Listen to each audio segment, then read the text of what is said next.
There are three generations of Land Cruiser 80s. We shall separate them from 89 to 92, August 1992, then anything post 1992 to January 1995, as well as February 1995, FT, to January 1998. This time, we'll start with the 89 to 92 cars, or the FJ80 generation. Now, the FJ80 generation features a lot of different things you would find in what you be used to calling an FZJ80. Now, the FJ80 obviously has a different engine, different gearbox, as well as drivetrain-wise, there are some small hints and changes as well.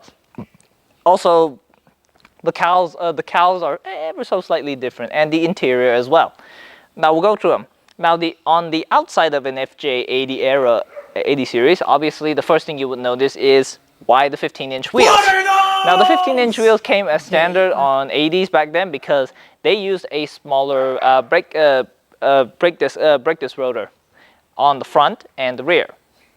Now, there's a caveat to this because the similar era GX, basically the one you would see with a barn door, those on the rear use a rear brake drum instead of a rear brake disc. So that solves the, well, let's just say the pedantic issue of Land Cruisers not having good handbrakes. Everybody who has driven a 79 or you know an old 80 series with discs in the back will attest to. That's just one of the Land Cruiser things. It's what makes them eye-catching to us. Now, the second part of the chassis bit is, of course, let's see here. The body. Now, the bumpers on 89 to 92, even on like early FZJ's pre-facelift dashboard ones, the bumper is slightly different. You can notice that the openings are slightly different to denote that they are ever so slightly, they are the old model compared to the new model. Now, another one is, of course, the bumper. The bumper edges. Now, the bumper edges on FJ80 and early FZJ80, aka cars built from 89 to January 1995, are usually narrower compared to, say, the February 95 to 98 cars. Other than that, you all obviously will notice that the early cars have a different color options.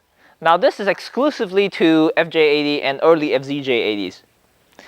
That some of the two-tones are a bit, well, let's just say a bit Red Riding Hood. Let's put it that way. Obviously, you notice that there's the one I will post a picture up here is a silver with red two-tone. I don't think any Land Cruiser has been able to pull off this color combination except the 80. Like even the 70 series would have issues doing that. Now, the another change is, of course, under the bonnet. Now, not in terms of engines and gearboxes, that we'll cover in another part, but I'll just briefly remind you that early 89 to 92 FJ80 cars, obviously one is a 3F, and a 3F carbureted, and 1HZ and 1HDT. That's the early ones, that is. And gearbox-wise, they use an A440F for the automatics, and an H151 for HDTs, and some versions of the FJ80s manual, or you would use an R-based transmission if you have a 1HZ. Now, that one is subject to a bit of a debate because some of them have H150s instead of H151s. Another change is, of course, under the bonnet, you will notice that early FJ80s use R12 AC compressors. I didn't notice this until I checked under the old manuscript and said, this uses an R12 air conditioning system. Anywho, the R12 one, disclaimer, is for cars built from 1989 to July or August 1992. After that, with the later version, they got R134, like a regular one.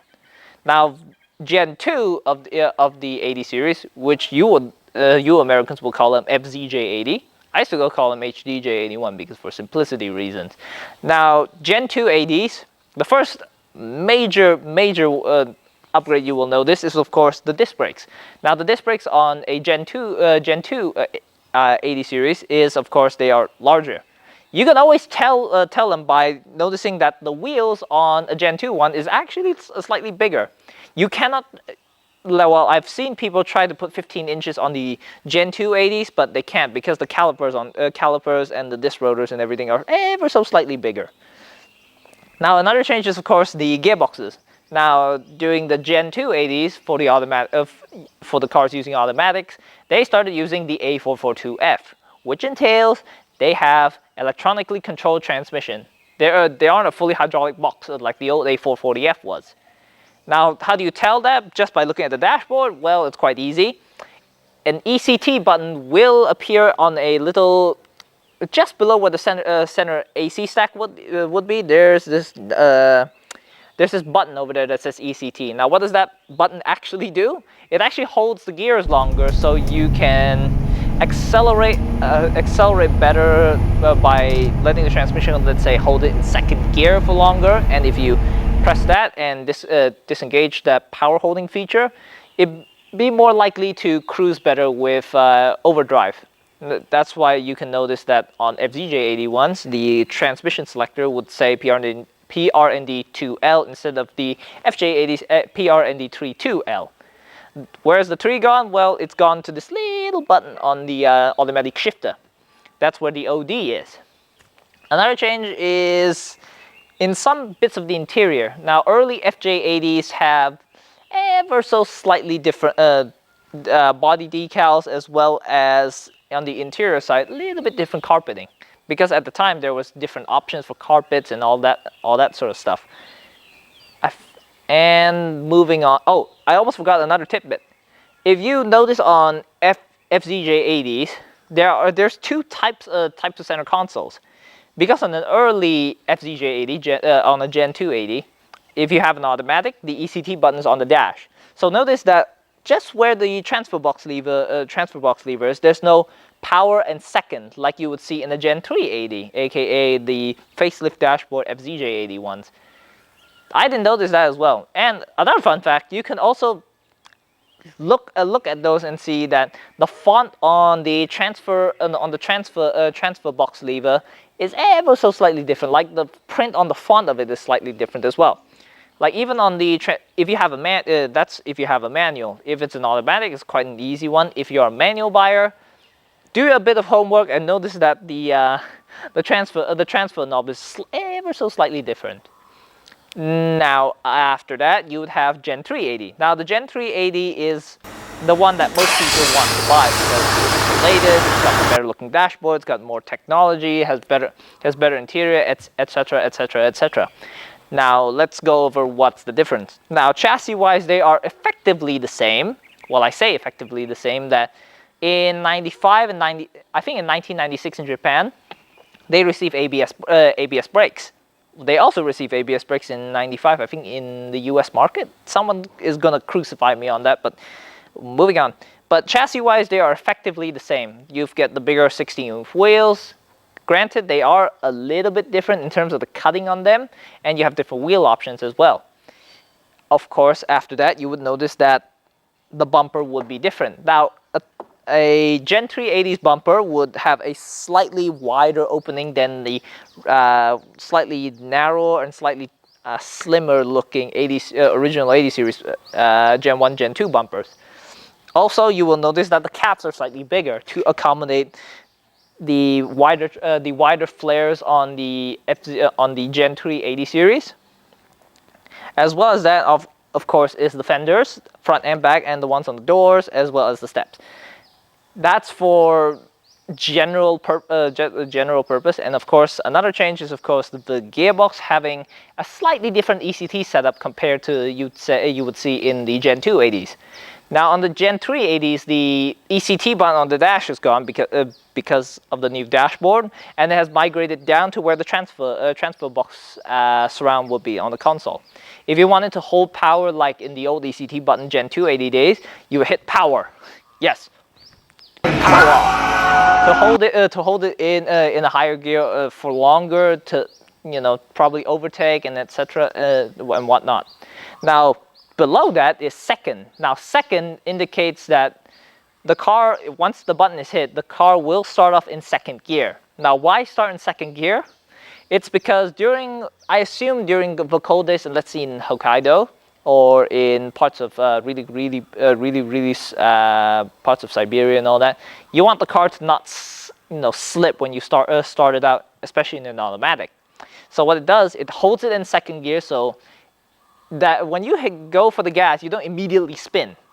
You would actually feel more like a gentle, it's especially noticeable in a diesel. You'll hear it idle up on a 1HDT or an FT, then it would slowly inch forward without much wheel spin. That is if you don't cowboy it and not put it in second gear and just boot it. Another change, of course, on the Gen 3 80s is the motors. Now, Gen 2, I forgot to mention, Gen 2 80s 1FZ 4.5s have ever so slightly different ignition setup on them. A Gen 380, if you've been tinkering with them, have a different ignition system. I think the distributor is a bit different of some sort. I have no idea. Or it could be the airflow thing. Anywho, in the Gen 380, you would get, well, at least in Japan and in Europe and everywhere else in the world, except Indonesia, which got shafted. That they receive only a 1HDT from 89 to 98. Those guys got really shafted. But for the rest of the world, they also got the introduction of the 1HD FT, or the MR6LPA, or whatever you would like to call it. It's that engine, 4.2 multi-valve direct injection turbo diesel, right? Now after that, when you go on the inside, you would notice that the entire dashboard has been upgraded. Forgone the days of the grand piano dashboards, and in is this more square and more modern-looking dashboard. Now this dashboard design and some parts of it are shared with the later KZJ78 dashboards. You will notice that some parts of it look oddly similar. Like if you look at it far away on the side, you will notice that, hey, they almost look similar, but once you get closer, like, they're a bit different. Now, the design philosophy of that translated to the 19 Gen 3 80s dashboard, which is so much better looking compared to the old dashboard. Now, anywho, in terms of the insides, the Gen 3 80s carpets, seats, and some small trinketries are ever so slightly different too.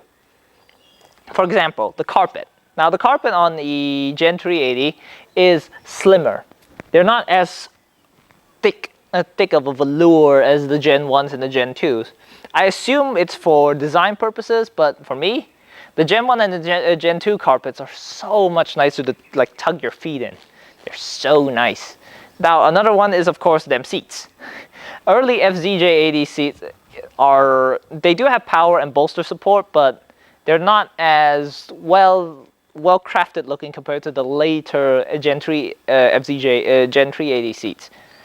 After that, you would have, I think that's about it. Yeah, I think that's it for Gen 1 and Gen 2 and Gen 3. If you enjoyed part 3, I hope you enjoyed part 4.